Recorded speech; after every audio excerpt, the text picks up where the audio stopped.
اور مومنوں مشرک عورتوں سے جب تک وہ ایمان نہ لائیں نکاح نہ کرنا، کیونکہ مشرک عورت خواہ تم کو کیسی ہی بھلی لگے اس سے مومن لونڈی بہتر ہے،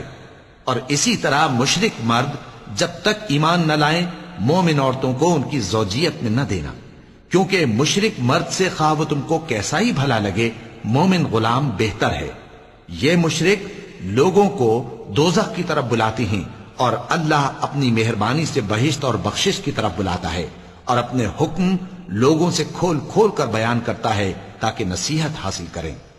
اور تم سے حیض کے بارے میں دریافت کرتے ہیں، کہہ دو وہ تو نجاست ہے، سو ایام حیض میں عورتوں سے کنارہ کش رہو، اور جب تک وہ پاک نہ ہو جائیں ان سے مقاربت نہ کرو۔ ہاں جب وہ پاک ہو جائیں تو جس طریق سے اللہ نے تمہیں ارشاد فرمایا ہے ان کے پاس جاؤ، کچھ شک نہیں کہ اللہ توبہ کرنے والوں اور پاک صاف رہنے والوں کو دوست رکھتا ہے۔ تمہاری عورتیں تمہاری کھیتی ہیں، تو اپنی کھیتی میں جس طرح چاہو جاؤ، اور اپنے لیے نیک عمل آگے بھیجو، اور اللہ سے ڈرتے رہو، اور جان رکھو کہ ایک دن تمہیں اس کے روبرو حاضر ہونا ہے۔ اور اے پیغمبر ایمان والوں کو بشارت سنا دو، اور اللہ کے نام کو اس بات کا ہیلا نہ بنانا کہ اس کی قسمیں کھا کھا کر سلوک کرنے اور پرہیزگاری کرنے اور لوگوں میں صلح و سازگاری کرانے سے رک جاؤ، اور اللہ سب کچھ سنتا ہے جانتا ہے۔ اللہ تمہاری لغو قسموں پر تم سے مواخذہ نہیں کرے گا، لیکن جو قسمیں تم قصد دلی سے کھاؤ گے ان پر مواخذہ کرے گا، اور اللہ بخشنے والا ہے بردبار ہے۔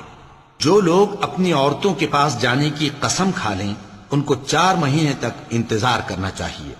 اگر اس عرصے میں قسم سے رجوع کر لیں تو اللہ بخشنے والا ہے، مہربان ہے، اور اگر طلاق کا ارادہ کر لیں تو بھی اللہ سنتا ہے جانتا ہے۔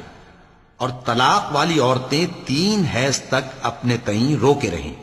اور اگر وہ اللہ اور روز قیامت پر ایمان رکھتی ہیں تو ان کو جائز نہیں کہ اللہ نے جو کچھ ان کے شکم میں پیدا کیا ہے اس کو چھپائیں، اور ان کے خاوند اگر پھر موافقت چاہیں تو اس مدت میں وہ ان کو اپنی زوجیت میں لے لینے کے زیادہ حقدار ہیں۔ اور عورتوں کا حق مردوں پر ویسا ہی ہے جیسے دستور کے مطابق مردوں کا حق عورتوں پر ہے،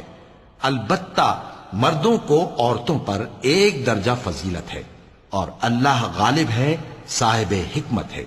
طلاق صرف 2 بار ہے، یعنی جب 2 دفعہ طلاق دے دی جائے تو پھر عورتوں کو یا تو بطریق شائستہ نکاح میں رہنے دینا ہے یا بھلائی کے ساتھ چھوڑ دینا،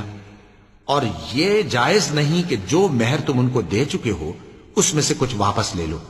ہاں اگر زن و شوہر کو خوف ہو کہ وہ اللہ کی حدوں کو قائم نہیں رکھ سکیں گے تو اگر عورت خاوند کے ہاتھ سے رہائی پانے کے بدلے میں کچھ دے ڈالے تو دونوں پر کچھ گناہ نہیں۔ یہ اللہ کی مقرر کی ہوئی حدیں ہیں، ان سے باہر نہ نکلنا، اور جو لوگ اللہ کی حدوں سے باہر نکل جائیں گے وہ گناہگار ہوں گے۔ پھر اگر شوہر 2 طلاقوں کے بعد تیسری طلاق عورت کو دے دے تو اس کے بعد جب تک عورت کسی دوسرے شخص سے نکاح نہ کر لے اس پہلے شوہر پر حلال نہ ہوگی۔ ہاں اگر دوسرا خاوند بھی طلاق دے دے اور عورت اور پہلا خاوند پھر ایک دوسرے کی طرف رجوع کر لیں تو ان پر کچھ گناہ نہیں، بشرطے کہ دونوں یقین کریں کہ اللہ کی حدوں کو قائم رکھ سکیں گے، اور یہ اللہ کی حدیں ہیں، ان کو وہ ان لوگوں کے لیے بیان فرماتا ہے جو علم رکھتے ہیں۔